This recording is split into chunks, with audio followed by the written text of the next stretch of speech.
Tom Price is Donald Trump's pick to be the next head of the Health and Human Services Department. It's an incredibly important position in a regular year, but especially important now, because as a country, we're talking about the possible repeal of the Affordable Care Act and its replacement with something. And this would be one of the most powerful players in actually making that happen. And so his commitment to ethics and making the right decisions for the American people, not for any corporations or his own personal interests, will be the most important thing going forward. And there's a lot of reasons to question whether he is going to be able to meet those standards. Take a look at what happened last year. Representative Tom Price bought between $1,000 to $15,000 worth of shares last March in Zimmer Biomet, which is a medical device manufacturing firm. Less than a week after the transaction, he introduced the HIP Act, legislation that would have delayed until 2018 a Center for Medicare and Medicaid Services regulation that industry analysts warned would significantly hurt Zimmer Biomet financially once fully implemented. After Price offered his bill to provide Zimmer Biomet and other companies relief from the CMS regulation, the company's political action committee donated to the congressman's re-election campaign, records show. It's actually a little bit worse than that. Not only did they donate money immediately after he put that bill in, which, by the way, was after he bought some stock, they also donated after he had written a letter to try to get those regulations from going into effect before the legislation. So in both cases, he made this little move, and then immediately money was diverted to his re-election efforts. Okay, so let's talk about how brazen this is. Zimmer Biomet is the world's leading manufacturers in knee and hip implants. The bill was about exactly that same issue. What a wonderful coincidence. Mm-hmm. It just so happens that Tom Price happens to care so much about knee and hip implants. The fact that they're giving him campaign donations and he's invested in their stock, which he hopes will go up, well, heaven forfend, that would have nothing to do with it, of course. Are you saying there might be personal corruption involved here? Yeah, that's exactly what I'm saying. And everybody in the country sees it. Even CNN, give them great credit. They broke this story. They were the first one to come out with this story. So great job, CNN. Okay. They're so careful. They're like, now, even the experts that they quote are like, well, not necessarily personal corruption, but it has an appearance of a conflict of interest. No. It's personal corruption. The guy bought stock right before he introduced his legislation to help the company. He obviously thinks, hey, not even if the legislation passes, the fact that the legislation exists can affect the stock. It increases the probability that it will go in their direction, which then affects their stock price, which drives it up. He's personally making money off of it. It is the definition of corruption. Yeah. They say it just has the appearance of a conflict of interest, but I've found in my history that the thing that most has that appearance is a conflict of interest.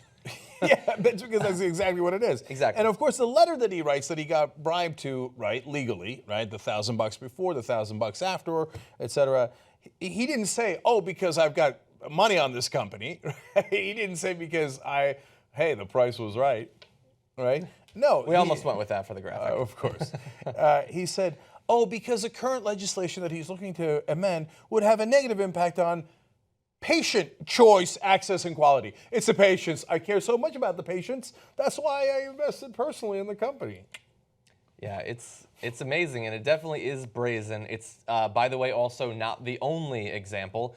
The Wall Street Journal reported last month that he personally had traded roughly $300,000 in shares over the past 4 years in health companies while pursuing legislation that could impact them, which is interesting. And here is where I wish that we could bring in an expert, because I've read about this thing called the Stock Act of 2012, which was specifically designed to stop legislators from investing in companies where their legislation would affect them. And in the 4 years since the Stock Act, he's traded in $250,000 of exactly that sort of stock. How is this not breaking the law? And the Stock Act was partly written in reaction to Tom Price doing this trick in the first place. I didn't know that he was personally involved, but that's interesting, yeah. Because the American people were so outraged, whether it was Democrats or Republicans, that were doing personal trading that would help their bottom line and then pushing legislation in that direction. That's why the outrage is what leads to the Stock Act. Afterwards, they're like, we're just messing around with the American people. You think we're going to hold ourselves accountable? No, Tom, go House. Do it again.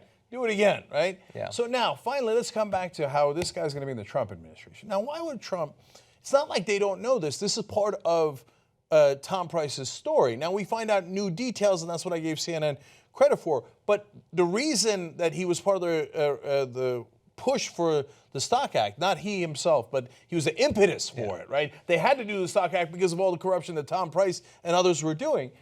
Everybody knows it. Like, if you look up Tom Price, this is one of the first things that you're going to run into. So why would you bother getting into that controversy and pick this guy anyway? Because Donald Trump is not picking the Tom Prices of the world despite their corruption. He's picking them because of their corruption. So the plan is, hey, I'm going to do record-breaking corruption.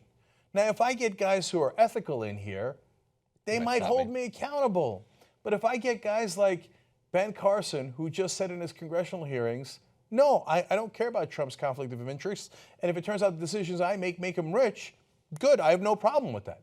He didn't pick him despite that, he picked him because of that. He didn't pick Tom Price despite the fact that he has clear and obvious problems with conflicts of interest and corruption. He picked him so that Tom Price wouldn't hold him accountable. Yeah. Tom Price would say, I mean, what am I going to do, throw a rock? I live in a giant glass house of corruption. He just wants to get involved in it. So he's purposely building an administration built for corruption. You know who's going to stop Trump, stop the establishment, stop the corruption? You are. You help us hire new investigative reporters, and we will unleash it on them. tytnetwork.com/go.